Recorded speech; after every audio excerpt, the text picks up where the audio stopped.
The stars were distant pinpricks in the void, sharp, cold, and eternal. But Dr. Lena Core wasn't looking at them.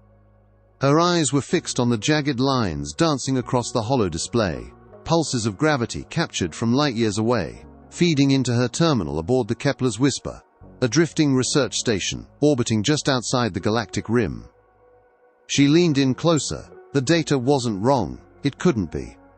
"That's not a star," she whispered to herself. "Still up," a voice called softly behind her. It was Dr. Corvin Hesse, senior physicist and the station's lead observer. He rubbed his eyes as he approached, yawning into a sleeve. Lina pointed to the waveform on screen. "It's the anomaly from Sector 312 Kappa. It isn't behaving like any black hole we've logged. The gravitational pull is oscillating. But the source mass is stable. It's not evaporating, not accreting. Just pulling." Corvin squinted. "Probably a sensor glitch, maybe a pulsar hidden behind a dust belt." She shook her head. "No. Look here." She zoomed into the signal's pulse train. "The field isn't rotating. It's shifting inward, like it's collapsing, but with no visible mass change."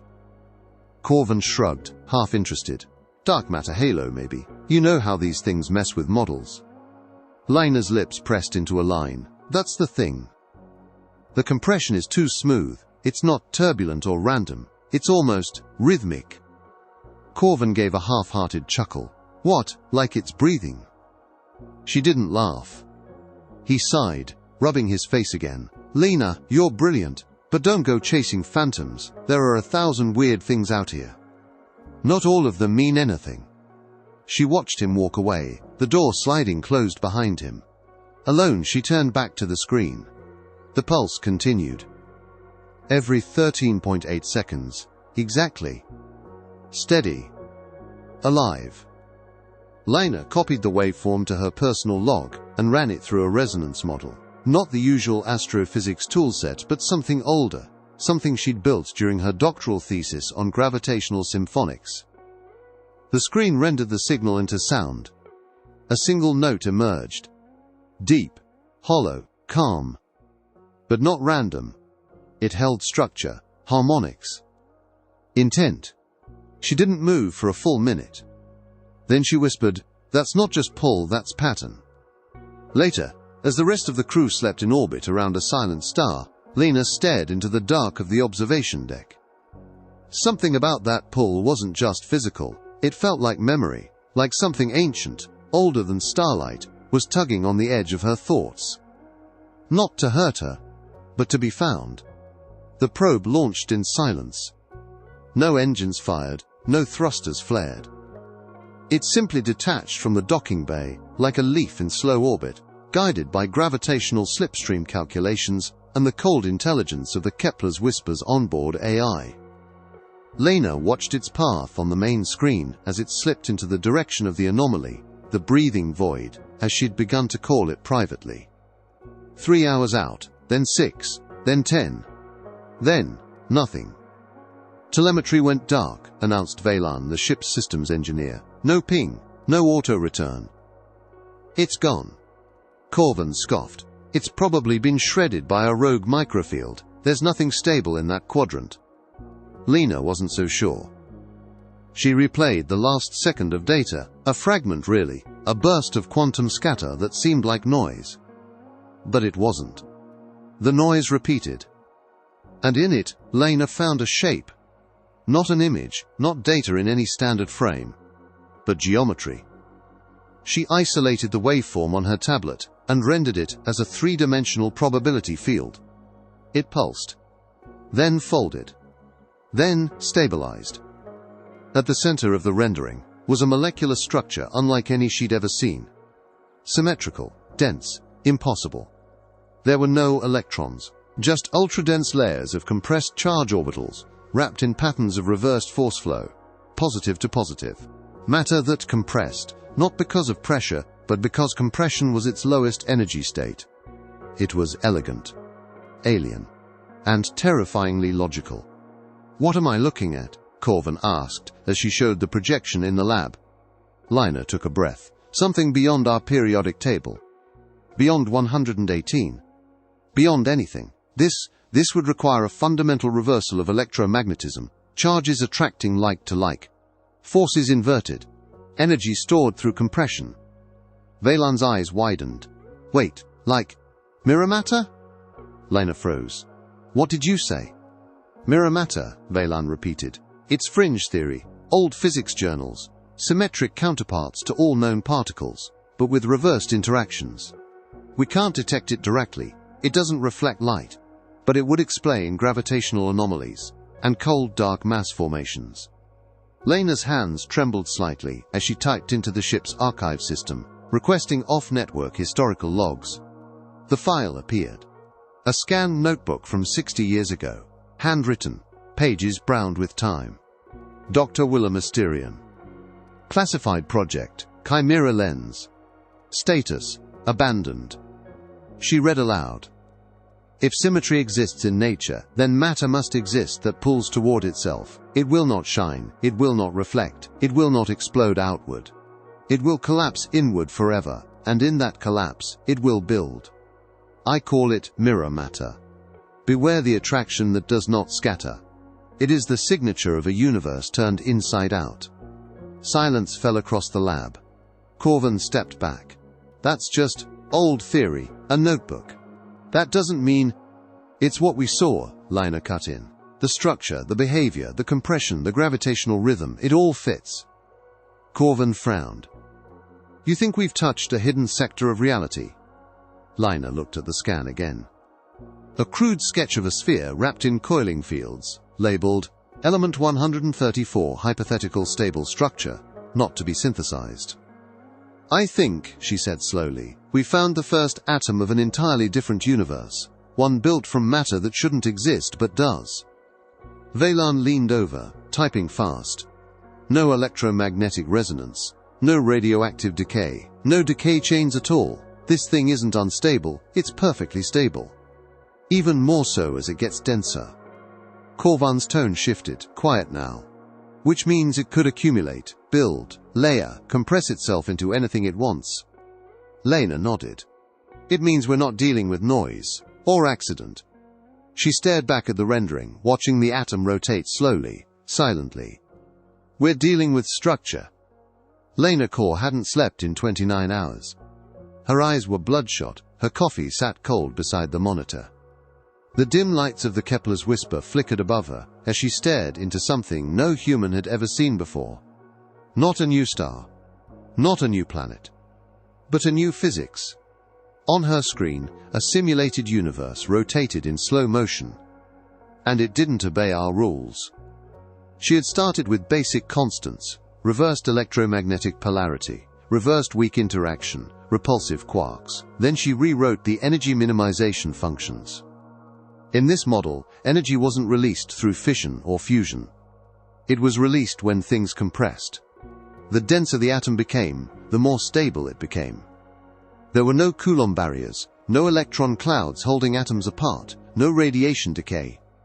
Just gravity-like force pulling like toward like. The first simulation formed a single atom. It collapsed inward, formed a tight, perfectly spherical nucleus, 10 times denser than uranium, and stabilized. No heat, no explosion, just compression and balance. Then she simulated a second atom. It drew toward the first without repulsion. Bound tightly, formed a molecule, then a chain. By the fifth atom the model crashed. Density threshold exceeded, reinitializing quantum lattice. She sat back, staring. This universe doesn't explode outward, she whispered. It pulls itself inward. She expanded the simulation and tried again. This time, with adjusted lattice tolerances. The atoms came together again, fast, seamless, unstoppable. Tiny, ultra-dense structures formed, then sheets. Then layered spirals. And then, they folded. Into crystalline shapes, perfectly repeating structures, more complex than carbon lattices, more resilient than diamond, more flexible than organic proteins. She watched in stunned silence as chemistry unfolded. Valan entered the lab behind her, rubbing his eyes. Still on that dark matter model? Lena didn't answer. He leaned in. That's not just stable, that's self-assembling. What's the input energy? She turned. There is none. He blinked. None? No external heat, no fusion, just compression as rest. The system lowers its energy by forming structure. Veylan whistled. You're telling me this stuff wants to become more complex? Lena nodded slowly. And if this matter exists naturally in the universe, and we've only been seeing its gravitational footprint, then this is what dark matter is. She flipped to another screen, a new chart. The dark periodic table. Each element was labeled not by proton number, but by compression tier. How many layers of bonded symmetry it could support before collapsing into a new stable state. They don't use protons and electrons, she said. They use structured quanta, tiny knots of force, that bind tighter the more of them you pack in. She pointed to a highlighted entry. Tier 27, element 134/core-bound superstable state. This was in the data. The probe caught a fragment before it vanished. Veylan leaned in. This isn't just speculative anymore. No, she said, it's predictive. Corvan entered now, holding a datapad. Astrophysics team wants to know if they should prep a second probe. Lina stood up. No, not yet. We need to understand what we're looking at. Corvan tilted his head. You think this is dangerous? Lina's voice was steady. I think this is the other side of our universe. A mirror sector built from opposite logic. A hidden architecture made of attraction instead of explosion. And if it's real, then we've only ever seen half of everything that exists. She turned the simulation back on. The structures began folding again. Not randomly. Deliberately. Efficiently. And in their compressed, silent movements, they reminded her of something. Memory. These weren't just atoms. They were patterns. Patterns that remembered how to return to form. Veylan sat down, almost whispering. You think this can go as far as life? Lena didn't answer right away. Then she said, if life is organized complexity that resists entropy, then this might be life's older cousin, one that never needed stars, never needed fire. Just silence and structure. For the first time the lab fell completely quiet. Not in fear, but in awe. They weren't just looking at particles. They were looking at a hidden order of the cosmos. A universe that didn't shine, but remembered. And now it had been seen. At the edge of known space, near the black hole designated VIREX9, something impossible was orbiting in silence. It wasn't emitting light. It wasn't reflecting it. It wasn't absorbing it either. It was simply there. Massive. Dark. Undetectable by every standard method except one, gravitational drag. We're looking at a 12,000-kilometer object, Veylan said, his voice hollow. And it's just hovering outside the event horizon. Stable orbit, no jets, no outflow. No accretion disk. And it's not spiraling in. That's not possible, Corvan replied flatly. Correct, Lina whispered, unless it wants to stay there. She highlighted the object's orbit path on the main screen. It traced a perfect arc. Not elliptical, not decaying. A flawless gravitational lock. But the real shock wasn't the orbit. It was the shape. The readings showed edges. Flat planes, angles, geometric junctions. Not a rock. Not a sphere. A construct. It's shaped like an icosahedron, Lina muttered, dragging her fingers across the wireframe. 20 triangular faces, perfect symmetry, 10 kilometers wide. Corvan shook his head. No natural body forms that way. No, she agreed, but a structure does. They switched from gravity mapping to resonance simulations.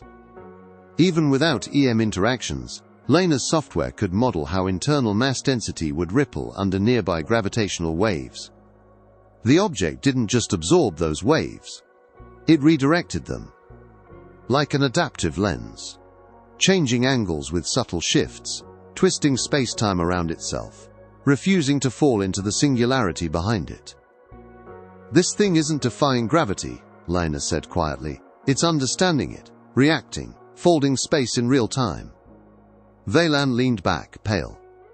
Are we saying someone built this, out of dark matter? Lina looked at him, then back at the display. I don't think it's just built, she said. I think it's alive, or at least once was. She zoomed in again. No engines. No seams. No radiation. No signature of decay. Just compression. And stillness. And intent. This isn't a dead relic, she said, her voice low. It's a node, a beacon. A thing built by matter that pulls itself together, and never lets go. Corvin stepped forward, staring at the rotating model. Then why place it near a black hole? Lina turned. To hide it, she said. Or maybe. She paused. To hold it in place. The implications chilled the room. If the dark matter could resist gravity, self-assemble, and now possibly form megastructures near singularities, then humanity wasn't looking at primitive chaos anymore. They were looking at a civilization. The lab was dark, but alive with soft hums and blinking lights, the kind of silence where thinking feels louder than speaking. Lena hunched over the workstation, cables snaking from her console to the modified resonance array. The standard electromagnetic detection protocols had been disabled. She was using something else now. Not light. Not radio. But gravitational echoes. Ripples. Pressure gradients. The language of collapsed stars and heavy matter. Corvin entered quietly behind her. You've reprogrammed the array, he said. She didn't look up. Photons won't help us. The anomaly doesn't interact with light. But gravity, it moves through that. Compresses. Breathes. Veylan, standing by the spectrometer, looked confused. You think it's talking? Lena finally looked up. No, she said. I think it's remembering, and that memory has pattern. The new system activated. The antennae outside the hull adjusted to pass frequency shifts in surrounding mass. Instead of looking for emissions, it felt for pressures, timing, structural movement in the spacetime around the dark structure. The array fed data into the waveform translator. And then, for 12 seconds, the lab filled with sound. Not static. Not white noise. Not gravitational background hum. But rhythm. A pulse. Then another. Then a drop in pitch. Then a pause. Then the cycle repeated. Low, cold, measured. As if the universe itself had just exhaled through a forgotten throat. Veylan stared at the waveform visualization. That's not random. No, Lena whispered. Corvin leaned in.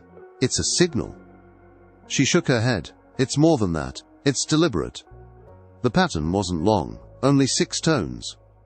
But each tone had micro-modulations layered within it, almost like phonemes in a language. Run a harmonic scan, Lina said. Veylan complied. The tones broke into thousands of sub-frequencies, nested like shells inside one another, not unlike compressed audio data, but far more complex. She leaned forward. These are recursive, self-similar, the way proteins fold in DNA strands. Corvin frowned. You think it's information? No, she said softly. I think it's identity. On screen, the spectrogram replayed the sequence again. Tone, tone, drop, pause, tone, tone. And again. And again. Then it stopped. After exactly 12 seconds, silence. The lab remained quiet for a moment too long. Then Veylan said, Was that a ping, or a response? Lina stared at the display. It wasn't either. Then what? It was. She paused. A mark, like someone whispering their name to the dark. She pulled up the dark matter lattice model again and overlaid it with the signal pattern. One by one, the pressure pulses aligned with atomic compression states in her simulation. Each tone matched a compression memory inside a dark nucleus. It's like each dark atom remembers its past state, she said, astonished. The message isn't just sound, it's a recording of how the structure formed. It's telling us how it became itself. Corvin was pale now. You're saying the object sent us its autobiography? Lina nodded slowly. And it did it by vibrating the very fabric of space. The lab fell silent again. But in that silence, something new settled over them. Not fear. Not awe. But the cold certainty that they had just heard the voice of another physics, a system that didn't need stars or light or flesh, only memory, gravity, and time. They called it the Core Edge Protocol, a final attempt to bridge the gap between standard matter and the dark sector. Lena hadn't wanted it named after her. But she was the one who designed the probe. It was small, polished, and quiet. No EM transmissions, no radio signals. Just a sphere of compressed quantum memory, entangled at the subatomic level, capable of broadcasting one pulse into the anomaly and returning a snapshot across non-local space. A single blink. One look. Then back. Corvin was against it. You don't open a door without knowing what's on the other side. Lena didn't argue. She just said, "The door is already open. We're the ones standing in the threshold pretending it isn't." The launch was silent. The probe detached and vanished into the black. For 7 seconds, nothing. Then the lab lights dimmed, not from a power loss but something stranger. The heat came first. It wasn't fire, it wasn't plasma, it was like every molecule in the room suddenly remembered motion, an ache in the bones. A prickling behind the eyes, the air turned thick, like breathing through memory foam. And then, a scream. Valan dropped to the floor, clutching his head, eyes rolled back. Lina rushed to him, but her vision blurred, not from panic, but from interference. Like reality itself had lost resolution. The simulation screen glitched. Once. Twice. Then, stabilized. And what appeared wasn't data. It was a shape. An eye. But not a biological one. A rotating lattice. Symmetrical, crystalline, precise. Layers of dark compression matrices spiraling inward like a vortex made of geometry. In the center, a deep hollow. Not empty, but watching. Corvin whispered, "That's not noise." Lena didn't respond. The eye pulsed. Once. And the screen went black. The lab systems rebooted seconds later. The air thinned, the heat vanished, and Valan gasped awake, trembling. "What did you see?" Lina asked gently, kneeling beside him. He couldn't answer right away, tears welled in his eyes. Finally he said, "It was me, but broken apart. Rewritten, like it knew how I was built, and didn't agree." Lina reviewed the probe logs. There were no coordinates, no visual feeds. Only compression data, impossible densities, recorded in less than a nanosecond. Patterns in the structure matched the signal from before. But this time they were directed at them. A reply. A scan. A moment of contact. She stared at the last recorded frame from the simulation, the eye, frozen mid-pulse. Not blinking. Not flinching.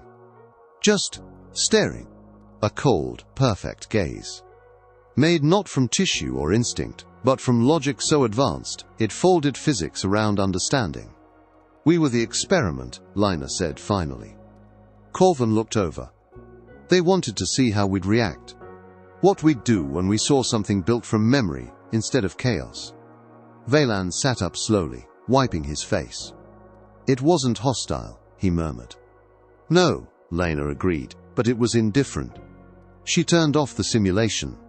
But the feeling didn't leave her. That somewhere out there, on the other side of matter and energy, something had seen them. And remembered. The lab was quiet again, but the silence felt heavier, like it was watching.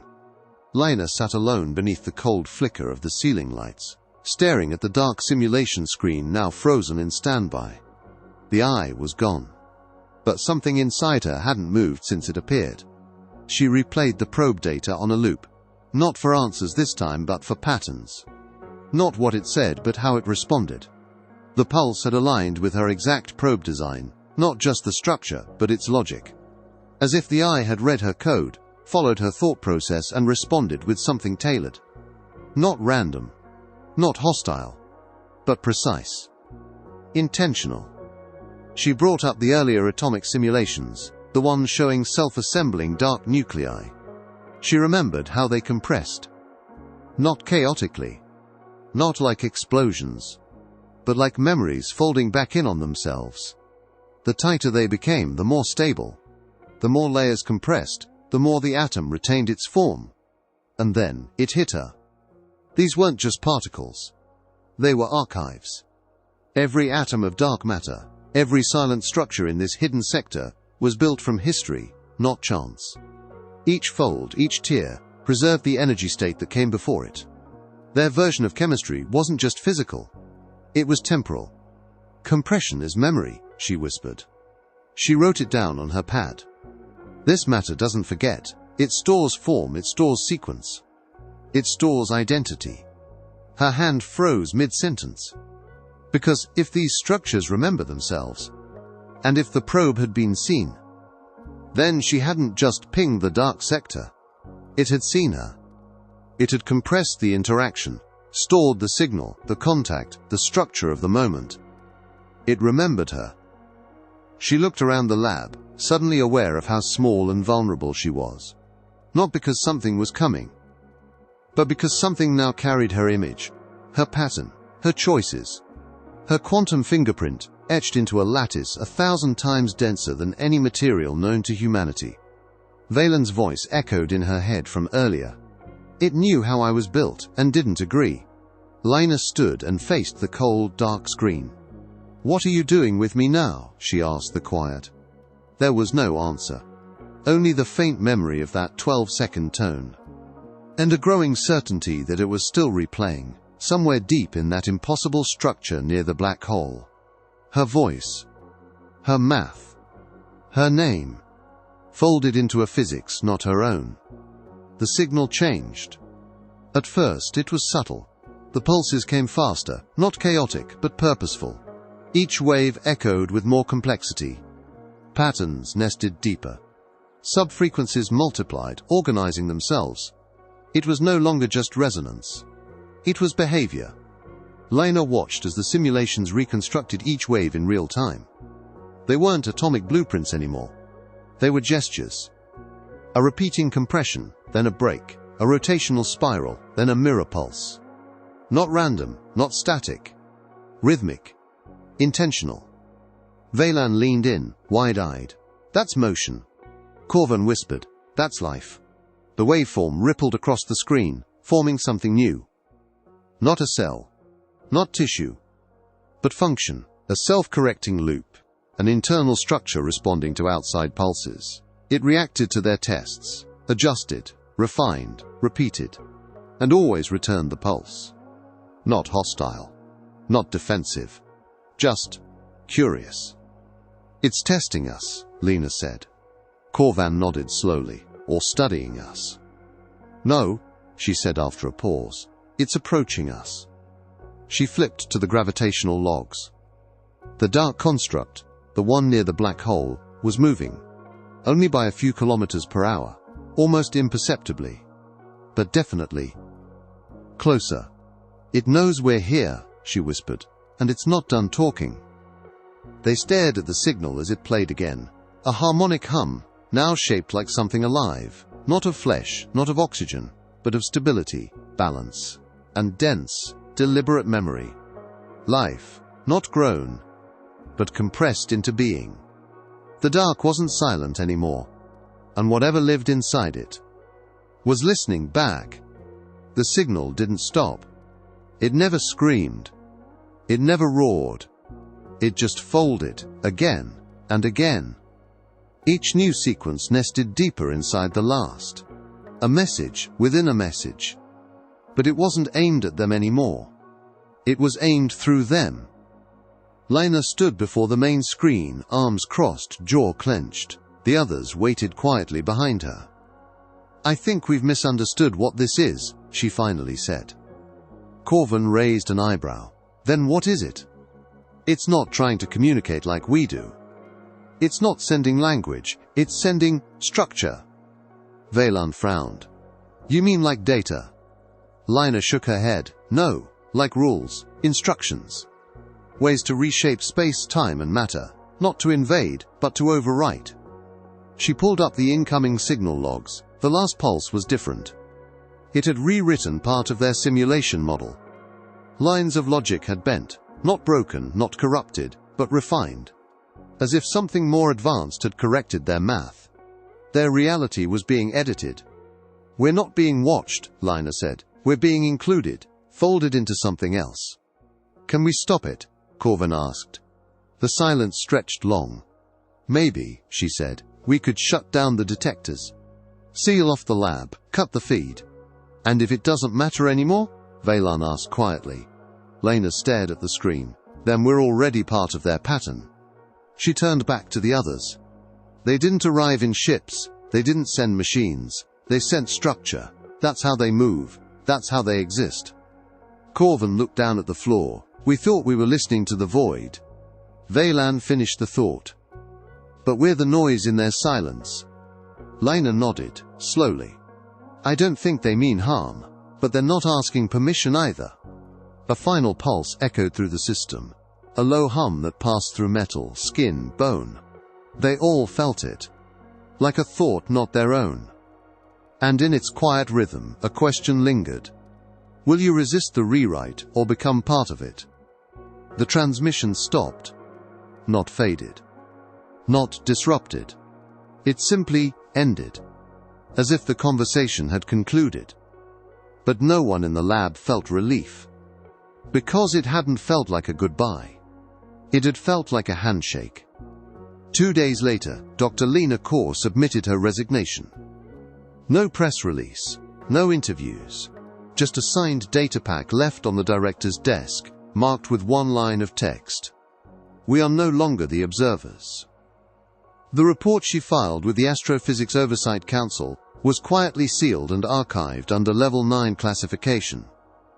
Its title, The Self-Organizing Nature of Dark Sector Matter and the Compression Principle of Temporal Encoding. It sounded dry, sterile. But buried inside were conclusions that would fracture the foundations of human cosmology. In the final pages, Lina wrote, "Dark matter is not passive scaffolding. It is structured memory. It builds, records, and preserves. And the signals we detected were not messages. They were instructions." Back aboard Kepler's Whisper, the lab sat powered down. The detectors were offline. The AI had been scrubbed. The dark sector feeds erased. But even with silence restored, none of them slept. They didn't need new data.